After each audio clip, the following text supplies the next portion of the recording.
20 хадис. Жомарттық мүміннің сипаты. Хазіреті Әбу Бәкірдің қызы Асма, Алла оған разы болсын, былай дейді: маған пайғамбар, Алланың оған игілігімен сәлем болсын, былай деді: қолындағы мал-мүлкіңді жұмсап, сараңдық жасамасаң, Аллах та сенің ризығыңды молайтады. Хадиске түсініктеме. Имам Науаи былай дейді: бұл хадистің мағынасы мал-мүлікті жұмсауға тырысу, мал-мүлік жинап сараңдық жасаудан ұзақ болу. Тағы бір хадисте әрбір құл күн сайын ұйқысынан оянғанда оған екі періште келіп, біреуі: Аллахым, мал-мүлкін жұмсаған адамның кеткен мал-мүлкінің орнын толтыр. Екіншісі: Аллахым, мал-мүлкін бермегеннің мал-мүлкін азайт дейді.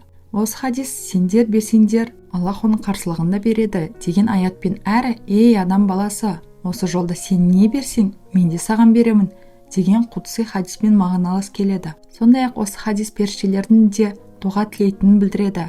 Періштелердің дұғасы қабыл болады. Мұны кімде-кім әмин дегенде, періштелердің әмин деуімен сәйкес келсе, ол адамның істеген күнәлар кешіріледі деген хадистен білуімізге болады. Хазіреті пайғамбар, Алланың оған игілігімен сәлем болсын, бір хадисінде жомарт адам мен сараң адамды былайша сипаттайды: жомарт адам Аллахқа, адамдарға, жұмаққа жақын әрі тозақтан жырақ болады. Ал сараң адам Аллахтан, адамдардан, жұмақтан ұзақ, тозаққа жақын болады. Шындығында жомарт адам білімсіз болса да, сараң ғалымнан Аллахтың құзырында әлдеқайда артық. Хазіреті Айша анамыз пайғамбарымыздың, Алланың оған игілігімен сәлем болсын, көркем мінезін былай түсіндіреді: Хазіреті пайғамбар, Алланың оған игілігімен сәлем болсын, өмірінде калима шахадаттан басқа жерде лә, яғни жоқ деп айтпаған. Калима шахадат: әшхаду ан ла илаха иллаллах ва әшхаду анна Мұхаммадан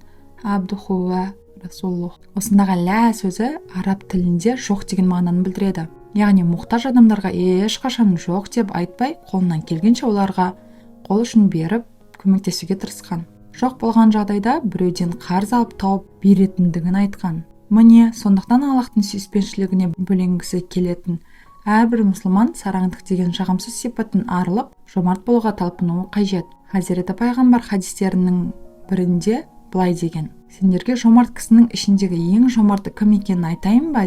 Сахабалар: иә, айтыңыз, Аллахтың елшісі деді. Хазіреті пайғамбар, Алланың оған игілігімен сәлем болсын: жомарттардың ең жомарты Аллах тағала, адамдардың ең жомарты менмін. Менен кейінгі ең жомарт адам білім алып, сол білімін өзгеге үйреткен адам. Мұндай адамдар бір үмбет сияқты болып қайта кеттіріледі. Сондай-ақ Аллах жолында өлгенше күреседі. Білім мен мал-мүлік материалдық әрі рухани дүниенің қайнар көзі. Оларға қызығып та, қызғанып та қарауға рұқсат берілген. Білім мен мал-мүлкін жөнінен жомарттық танытқан адам ең қайырлы адам болып есептелінеді.